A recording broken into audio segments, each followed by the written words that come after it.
Hey everybody, it's Amy Head with New Perspectives for Life in Marietta, Georgia. Today is Thursday, August 21st, 2014. I hope you're doing well today and I hope you've been having a really great week.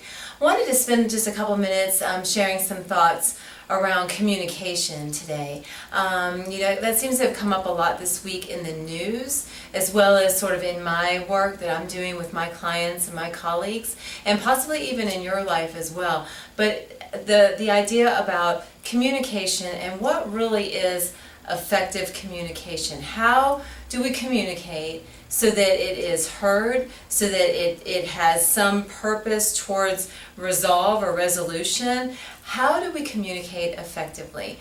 What really has prompted me to think about that are two things. One, my corporate client that I tell you about sometimes each month, my workshop this week started a series on communication that we're going to be doing for the next few months, and how to be effective with our communication and why communication breaks down sometimes, even if our intentions are in the right place. So that's one reason that has gotten me to think about communication some this week. Another reason is the events that have taken place in Ferguson, right outside of St. Louis, Missouri this past week or so with the Michael Brown case. We've seen a lot, or I've watched quite a bit of coverage on that on different news stations, heard some things on the radio, and a lot of it is communication from certain points of view, or through certain issues around what has happened in Ferguson.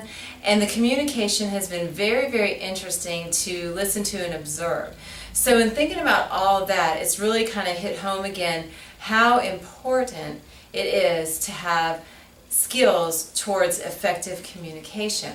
Thinking specifically about the Ferguson situation, I don't know if you were able to see any of the press conference that occurred with the governor and the chief of police and then concerned citizens in the community, but the portion of that press conference that I saw that was happening live on the day that it was being covered was not very effective. The people at the podium were not able to get words out, to speak their agenda, to speak their comments.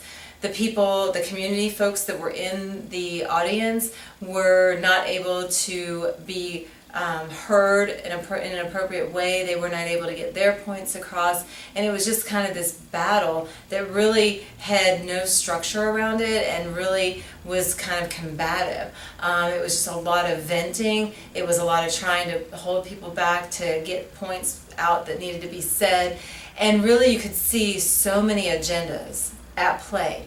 All of them valid, all of them relevant, but very little of them working together toward understanding and resolution. With my corporate client today, thinking about communication, we were thinking about communication in the workplace. How many times communication goes badly in the workplace, and maybe it wasn't even intended to do so, but when you get several people involved in a dialogue or discussion around a certain issue, agendas come into play, ideas and thoughts and perspectives come into play, and sometimes it can go smoothly, but sometimes it can go pretty badly. So thinking about all these things has really made me think about bad communication versus good communication, or effective versus ineffective communication, and what is the difference? How do we become effective communicators? A couple of things that have struck me with that are, one, it's really hard to combat feelings and emotions with logic. So for example, if I feel very strongly about a certain issue that we are discussing, and I have strong feelings around it, I have a lot of emotion around it, and the person that I'm speaking with comes back to me with logic and analytic advice, solutions, whatever you want to call it, I'm not going to feel heard. I'm not going to feel like they understand where I'm coming from or what I'm saying, and I'm not going to feel like they get it and that they're on the same page with me, and it's going to it will have the potential to fuel the emotion that I already feel around this issue. And that's a lot of what I felt like was going on with the Ferguson press conference. There was so much emotion. And it's not that the leadership that was trying to get their points across didn't feel some of that emotion or even acknowledge it, but they were trying to talk from a standpoint of A, B, C, X, Y, Z, solutions, here's what needs to happen. Meanwhile, these people that are expressing their thoughts and feelings are concerned about venting and getting it out and being heard. That happens to us at work, that happens to us even at home, maybe even in our neighborhood with our neighbors if there's an issue that comes up there. So it's really hard to pit logic or an analytic thinking against emotion, because neither one is going to feel heard or understood, and both are going to feel underappreciated, and that the communication just doesn't get anywhere.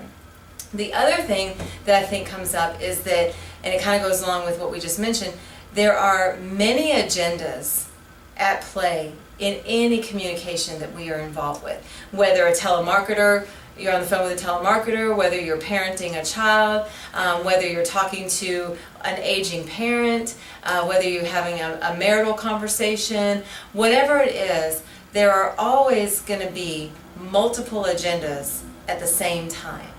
And very often, those agendas are not necessarily going to be in alignment. That makes communication very difficult, because if it feels like certain agendas are trying to be pushed onto other agendas, that doesn't make for a good, effective way of going about discussing a topic, or it doesn't feel very validating or effective. If there are multiple agendas going on and they're not in alignment, it also can make people shut down. Like, I feel I have this on my mind, you have this on your mind, obviously we're not on the same page, let's just drop it. And that's ineffective as well, because it doesn't really get to any resolution, it just kind of gets to resignation. So when we're thinking about communication with whoever it is, in whatever context or setting, whether it's something in the community that is very heated with lots of issues around it, or whether it's just something maybe parenting one-on-one with a small child, trying to teach right from wrong, whatever it is, I think keeping in mind that logic and emotion are very, very different, and you can't really work one over the other. You kind of have to be in it together. And that when there's multiple agendas at play, it's more helpful, I think, to be willing to hear and even ask for what the other person's agendas are, what they're needing or wanting out of this, so that then you can express yours, and then the agendas are on the table and people know what the expectations and the desires are. Otherwise, it's just like this tug-of-war push-pull that really doesn't go anywhere, and in the end leaves everybody frustrated.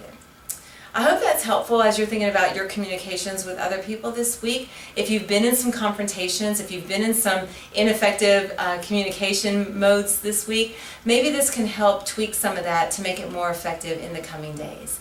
Thanks so much for joining me. Amy Head, New Perspectives for Life in Marietta, Georgia. Hope you have a great rest of the day and a great start to the weekend, and I look forward to seeing you next time. Thanks.